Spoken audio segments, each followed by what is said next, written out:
তাসওয়াফ ঐক্য পরিষদ জামালপুরের উদ্যোগে মানববন্ধন ও জেলা প্রশাসক বরাবর স্মারকলিপি প্রদান করা হয়েছে। বিস্তারিত থাকছে শরীফুল ইসলাম ঝুকনের প্রতিবেদনে।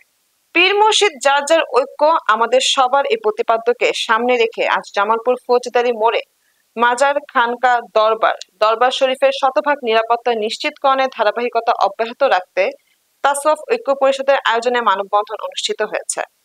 শাহ সুফি মোহাম্মদ নাহিদ হোসেন চিশতির সঞ্চালনায় সংক্ষিপ্ত বক্তব্য রাখেন সৈয়দ শাহিদ উদ্দিন আহমেদ, শাহ সুফি মাসুদ হুসাইন পীর সাহেব, চিশতিয়া খানকা, আলী করমুল্লাহ আল কাদেরি কোটামণি, বিশিষ্ট সাংবাদিক মোহাম্মদ আনোয়ার হোসেন সহ অন্যান্য ব্যক্তিবর্গরা উপস্থিত ছিলেন।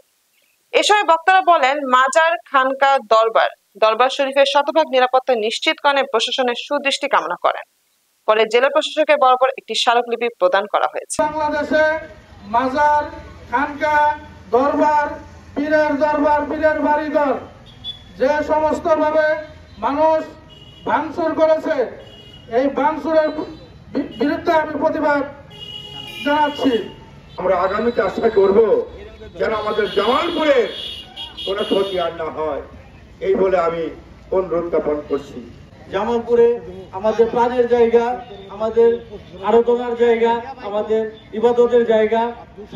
খানকা শরীফ, দরগা, মাজারে কোনো ধরনের বিশৃঙ্খলা অদ্যাবধি হয়নি। আমরা আশা করব জামালপুর একটি শান্তিপ্রিয় জায়গা, এখানে কোনো ধরনের সমস্যা হবে না।